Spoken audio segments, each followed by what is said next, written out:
গুণী মানী সম্মানী আজকের এই জলসার মাননীয় সভাপতি বস, শ্রদ্ধের উলামা ইকরাম, হুফাজ ইকরাম এবং আমার জ্ঞানী গুণী মানী সম্মানী মাননীয় শ্রোতা মণ্ডলী, পর্দার অন্তরালে পর্দা নসিব মায়েরা এবং বোনেরা, আল্লাহর বড় দয়া কৃপা ভালোবাসা আমাদের প্রতি, গোটা বিশ্বের প্রতি। সবাই আল্লাহ শুকর আদায় করে হৃদয় থেকে বলি আলহামদুলিল্লাহ। তারপরে পরে বিশ্ব নবী জানাবে মুহাম্মাদুর রাসূল আল্লাহ, সকলে বলুন সাল্লাল্লাহু আলাইহি ওয়াসাল্লাম। তেনার প্রতি শত কোটি দরুদ বর্ষিত হোক, বলুন আমিন সুম্মা আমিন। আল্লাহ তাআলা পৃথিবীর বুকে সব থেকে দামি মুকাদ্দাস কিতাব পাঠিয়েছেন, সেটা হচ্ছে কোরআন মাজিদ। এর একটা মারাত্মক খুশুসিয়াতের দিক আছে, যেটা পৃথিবীর কারোর কোনো বইয়ে নাই। পৃথিবীতে অনেক মুহাদ্দিস, শেখ, মাশায়েখ কিতাব লিখেছে, মাসলা মাসাইলের কিতাব, হাদিসের কিতাব, ফিকার কিতাব, বহুজন লিখেছে। অনেক জ্ঞানীরা অনেক কিতাব লিখেছে, কিন্তু কেউ তার কিতাবের মধ্যে এই শব্দ লিখতে পারেনি, আমার কিতাবের মধ্যে বিন্দু মাত্র ভুল থাকার সন্দেহ নেই। লেখার ক্ষমতাও নেই, লিখতেও পারবে না। পৃথিবীর আর কোন ধর্মগ্রন্থে এই ভাষা লেখা নেই, একমাত্র কোরআনে আছে জালিকাল কিতাবুল লা রাইবা ফি।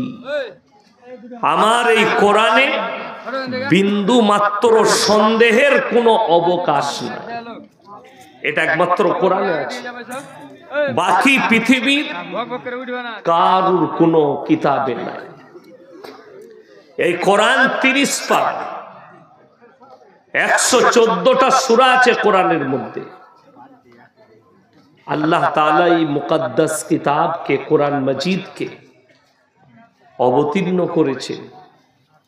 এই কোরআনের যে ওজন, কোরআনের যে ওয়েট, আপনি হয়তো মনে করেছেন এই যে কোরআন নামানো আছে, এটা আপনি যদি চাপান খুব জোর 1.5 কিলো হবে, 1 কিলো হবে, আর একটু যদি বড়লে 2.5 কিলো হবে।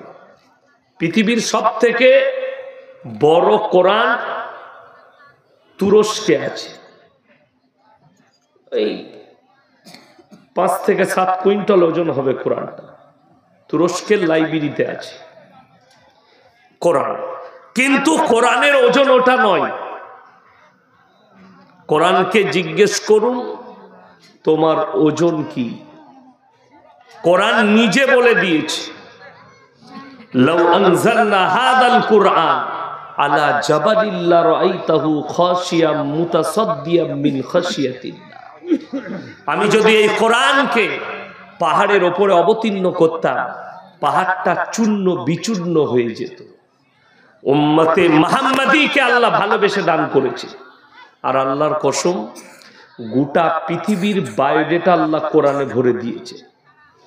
কিয়ামতের দুনিয়ার শুরু থেকে শেষ পর্যন্ত যতগুলো পাপ আসবে, যতগুলো বিপদ আপদ আসবে, সমস্ত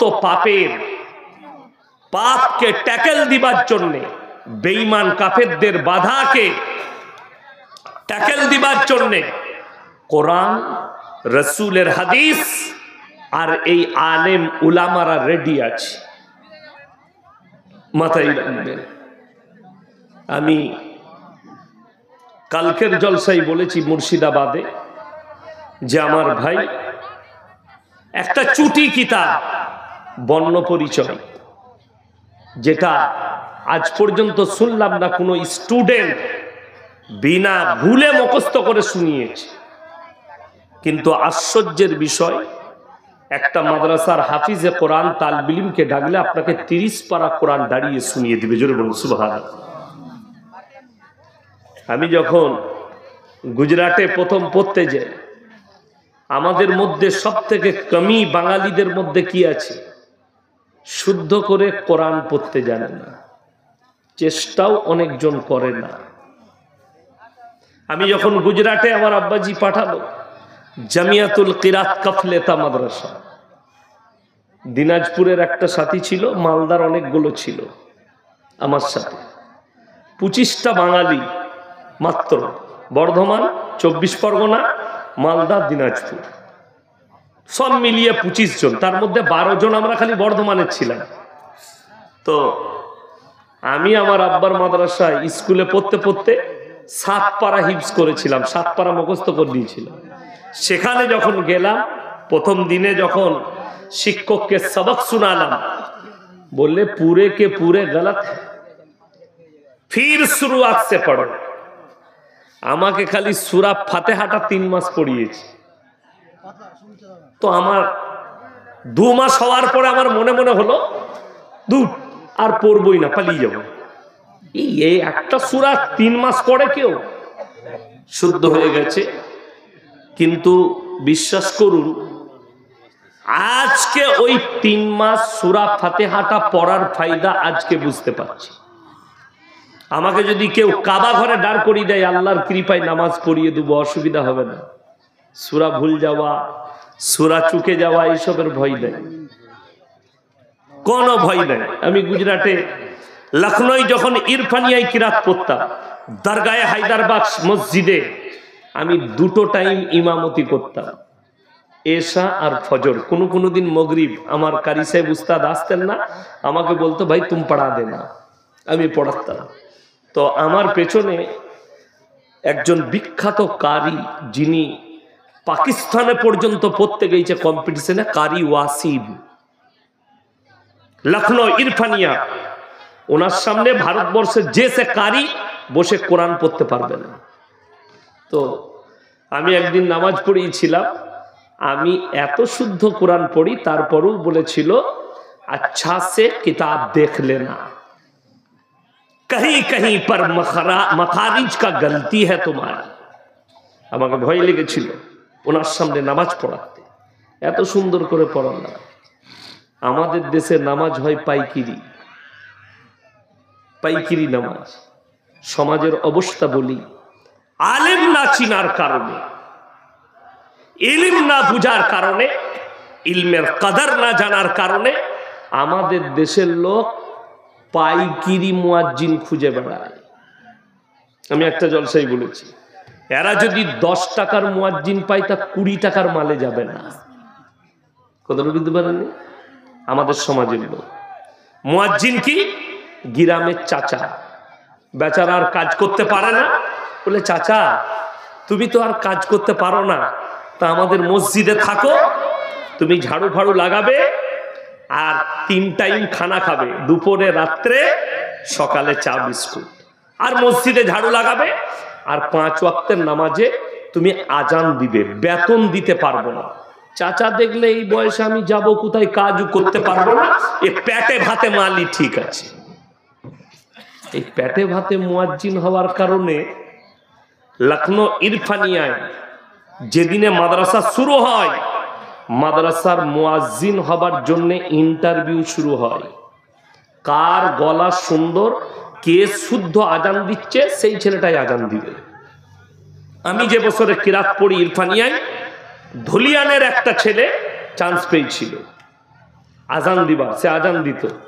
তো আমার মনে পড়ে, মারাত্মক গলা, মাঝে মাঝে অনেক লোকরা তার আজান শুনতে আসতো ইরফানিয়ায়, এত সুন্দর আজান দিত। আল্লাহ এত ভালো গলা দিয়েছিল। আর আমাদের দেশে চাচা আজান দিলে গায়ে ফেরেশতা থাকে না। কেন? এটা তো পেটে ভাতে, পয়সা লাগে না, বিনা পয়সায় সুন্দর হয়েছে, আর টাকা লাগবে না আমাকে মুয়াজ্জিনের। চাচা আজান দিচ্ছে এসার সময়, আল্লাহু আকবার, যা বুঝে করো। আর এরকম আলেম সভাপতি সাহেবের মতো শেখ যদি আসে, ইনি মনে মনে ভাববেন গায়ে আচ্ছা মুয়াজ্জিন রেখেছে। কথাটা বুঝতে পারেন? আর একটা যদি পয়সা দিয়ে রাখেন যে আজান যেন শুদ্ধ হয়, আপনাকে 5000 বেতন দেবো, 5000-এ মুয়াজ্জিনের আজান হবে, আল্লাহু আকবার, আল্লাহু আকবার। কথা বুঝতে পারেননি?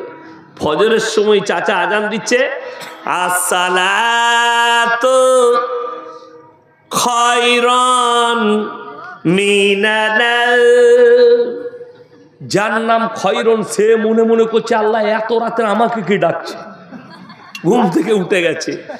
ওই বিনা পয়সার চাচা মুয়াজ্জিন হলে এইরকমই হবে। কিছু কিছু লোক, সেদিন আমাকে একটা লোক বলছে আপনি ইনসিলেট করছে, আপনি ইনসিলেট তোমাকে করি নাই, মসজিদ কমিটিকে করছি। যারা নামাজের আর কোরআনের এহতেরাম বুঝেনি, যারা নামাজের কিমত বুঝেনি, আল্লাহর ঘরের ইজ্জত বুঝেনি, একটা মেয়ের বিয়ে ঠিক করলে যদি ঠিক করে আমার মেয়ের বিয়ে দেবো, 50 বার 50টা লোক দিয়ে খোঁজ নিচ্ছে ছেলের বাপ কেমন, ছেলের পরিবার কেমন, ছেলে কামাই কিনা, ঠিক কিনা কথা বলেন? একটা মেয়ের বিয়ে দিবেন এতবার খোঁজ নিবেন, আর একটা ইমামকে রাখবেন, একটা মুয়াজ্জিনকে রাখবেন, তার ইলম কালাম আছে কিনা এটা খোঁজ নিবেন না। এইটাই দুঃখে আজকে এই পশ্চিম বাংলায় এই স্টেজগুলো মূর্খরা পাওয়ার কারণে আজ সমাজ গুমরাহ। ইলম নাই, কোরআন হাদিসের জ্ঞান নেই, ইবারত পড়ার ক্ষমতা নেই, মুখস্থ করে বক্তা হয়েছে, সমাজ তাদেরকে ডাকছে, ডেকে তাদের কাছ থেকে দিন শিখার চেষ্টা করছে। আজকে অবস্থাটা ওইটাই। আমি মুর্শিদাবাদে এক জায়গায় বললাম, আপনাদের এই জলসার স্টেজের কাগজটা হচ্ছে কিয়ামতের আলামত। বললে কেন? মাদ্রাসার জলসা, একটা মূর্খ যে জীবনে মাদ্রাসায় মুখ দেখেনি, একটা ইবারত পড়তে পারবে না, আরবি কোরআন শুদ্ধ পড়তে পারবে না, সে হচ্ছে প্রধান বক্তা, আর যতগুলো মৌলবি আছে তারা সব নিচেই। আমি বললাম এটা কিয়ামতের আলামত, অন্য কিচ্ছু না। আলেমরা বস থাকবে আর মূর্খরা সমাজকে দিন বুঝাবে। আলেম প্রতিবাদ করলে স্টেজে সেই আলেমকে লোক অপমান করতে চাইবে। জেনে রেখে দিবেন, সমাজ যখন এই আলেমের কদর করবে না, আল্লাহ ইলমের থেকে আগে বড় বড় আলেম দিকে দুনিয়া থেকে তুলে দিবে। এটা কিয়ামতের আলামত। আর মানুষ এমন লোকের কাছ থেকে দিন শিখবে, তার নিজস্ব দিন থাকবে না, সে লোককে যে দিনটা বুঝাবে গুমরাহি ছাড়া আর কিছু না, অন্য কিচ্ছু নয়। বড় কষ্ট লাগে। সেদিনে আমি মুর্শিদাবাদে একটা বক্তাকে ধরেছিলাম, স্টেজে চেপে বলে দিলে, ভাই যে মানুষ সিগারেট বিড়ি একবার জীবনে গুটখা খাবে, জীবনে আর কোনোদিন জান্নাতে প্রবেশ করবে না। আমি তাকে গিয়ে ধরলাম স্টেজে। সভাপতি সাহেব আমাকে এসে মসজিদে বলে গেল, মলি সাহেব আমি বললে এলাকার লোক ঝামেলা করবে, আপনি বলুন। আমি গিয়ে ধরলাম, কোথায় পেলে এটা? সে বলছে এগুলো খাওয়া চলবে না। আমার খাওয়া না চললে, একটা মানুষ জীবনে পাপ করেছে না জেনে, ইস্তেগফার করলে আল্লাহ ক্ষমা করবেন না? করবেন না। যে লোকটা ফিরে আসবে ক্ষমা করবে না? করবে না, অবশ্যই ক্ষমা করবে। আমি তাকে বললাম, তুমি খোঁজ নাও, তোমার বাপ আর দাদু বিড়ি খেয়েই জিন্দেগি ভর মারা গেছে, তাদের লেগে ফতোয়াটা কি দিবে বলো? মাসলা এখানে দুটো, একটা লোক জেনে শুনে পাপ করছে, আর একটা না জেনে পাপ করেছে। এই লোকটা যে না জেনে পাপ করেছে, সে ইস্তেগফার করলে, সে যদি পাহাড়ের মতো পাপ করে, আল্লাহ ক্ষমা করবে।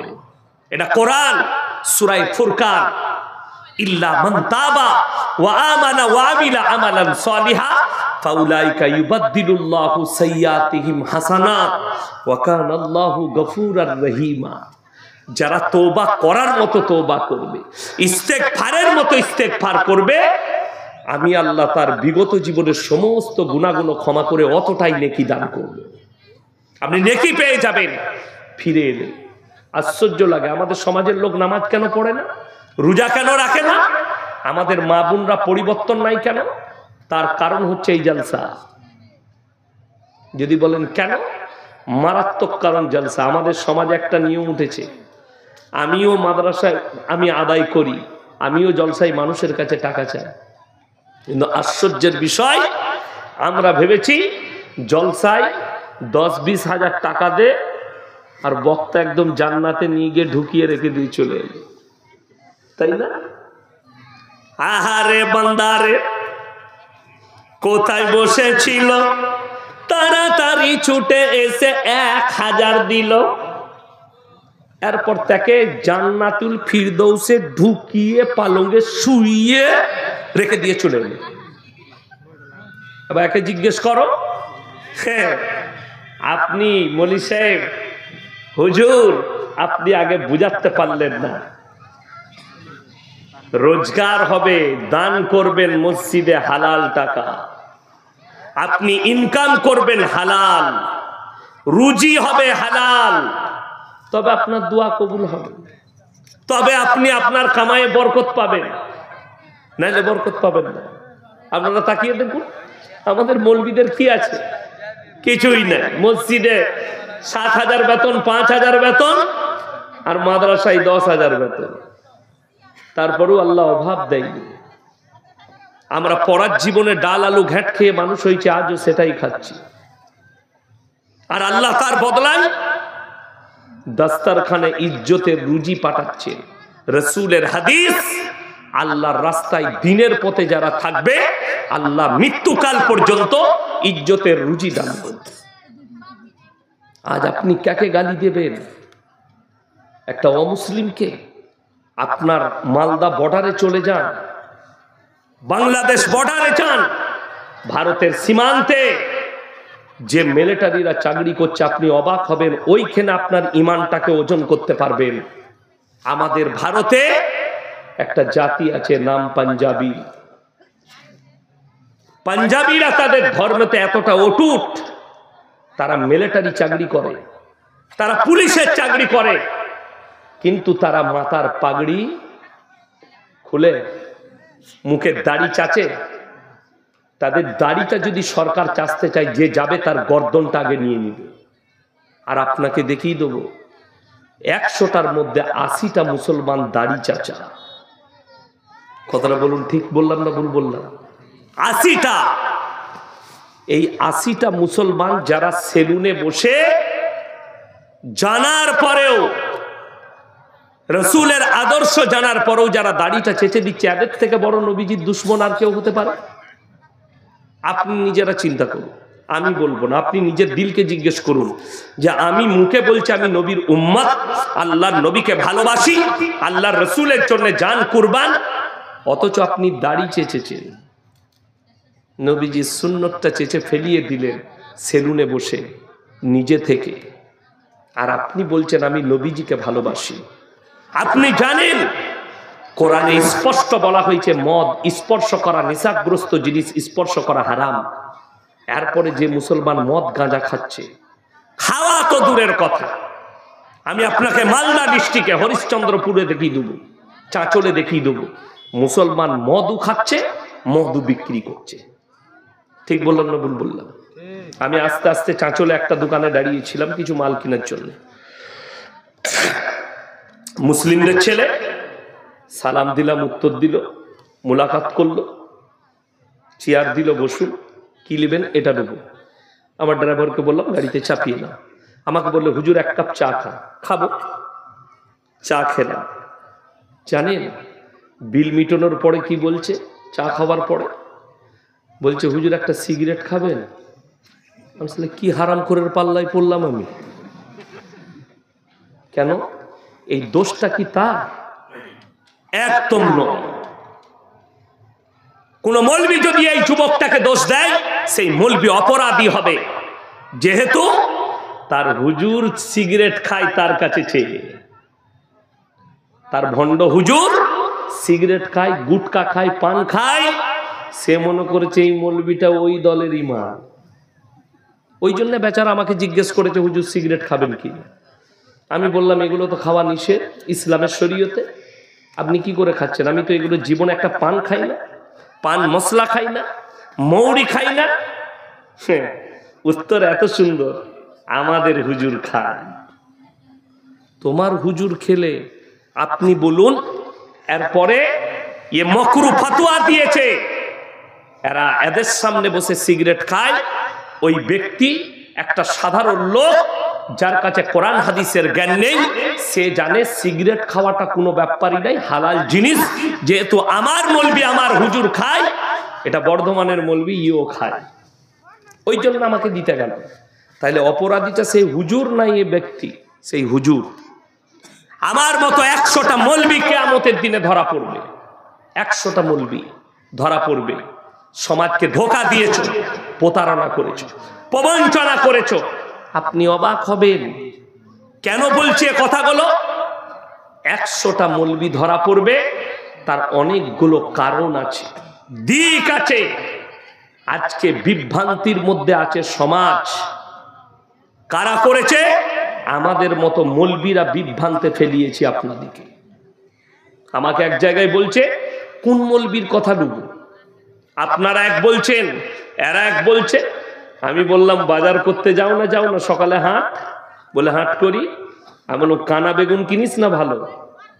বলে হুজুর, কানা বেগুন কেউ কিনে? ভালোটাই কিনি। মাছের পেটটা টিপে দেখে নাও, টমাটোরটা দেখে নাও পচা কিনা। তুমি কানা বেগুন চিনলে, পচা মাছ চিনলে, পচা টমাটো চিনলে, আর পচা মৌলবিটা চিনতে পারো নি? যে সমাজকে ধোঁকা দিচ্ছে, যে প্রতারণা করছে, যে প্রবঞ্চনা করছে। আজকে সমাজের কাছে সব থেকে বড় জিনিস হয়ে দাঁড়িয়েছে, আমি কালকে বলেছি, সুর। আর এই সুরেতে সমাজ শেষ হয়ে গেছে। ওই কিছু বক্তা আছে 24 পরগনার হাওড়ার দিকে, কানে হাত দিয়ে বক্তব্য দেয়, বাবাজিরা, মায়েরা, বোনেরা, আল্লাহ নবী।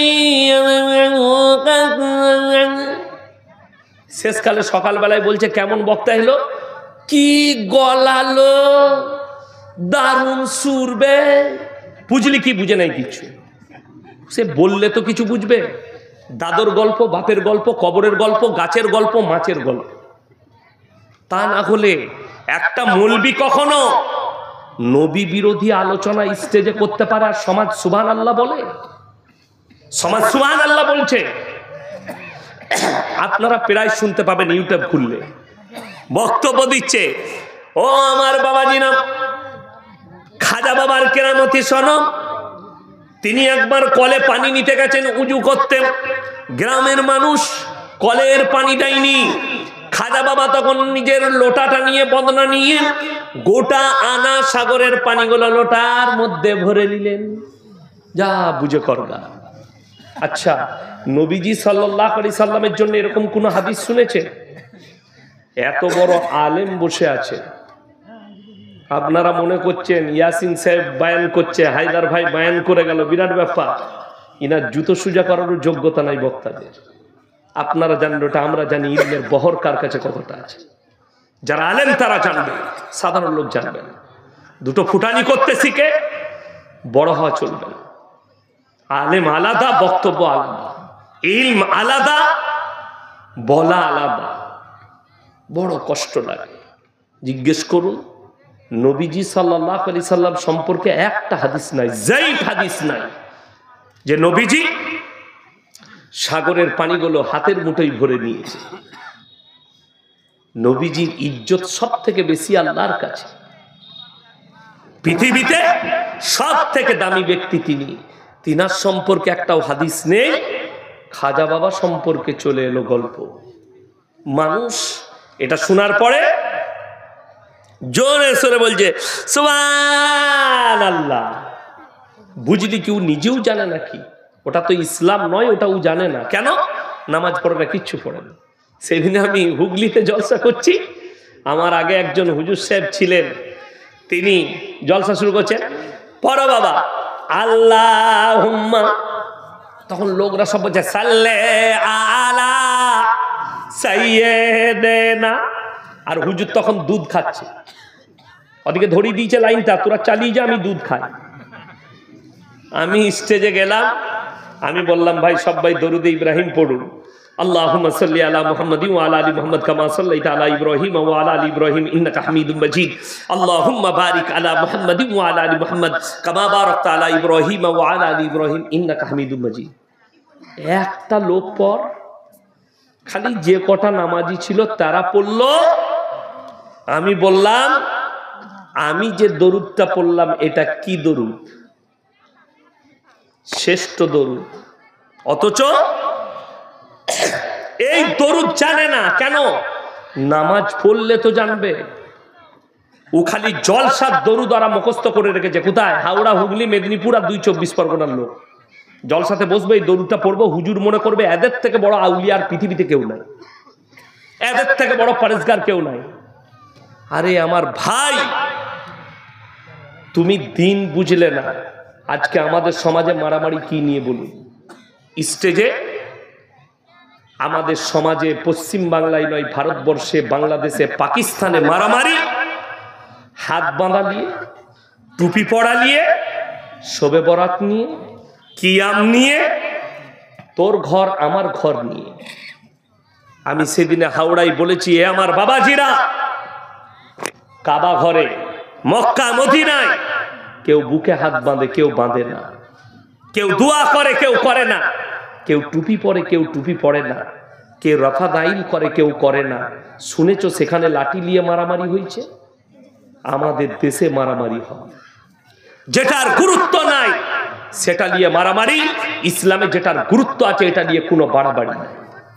ইসলামে গুরুত্ব 5 ওয়াক্ত নামাজ পড়া ফরজ। রাসূল আকরাম সাল্লাল্লাহু আলাইহি সাল্লাম বলেছেন, যার নামাজ নাই তার মধ্যে ইসলাম নেই।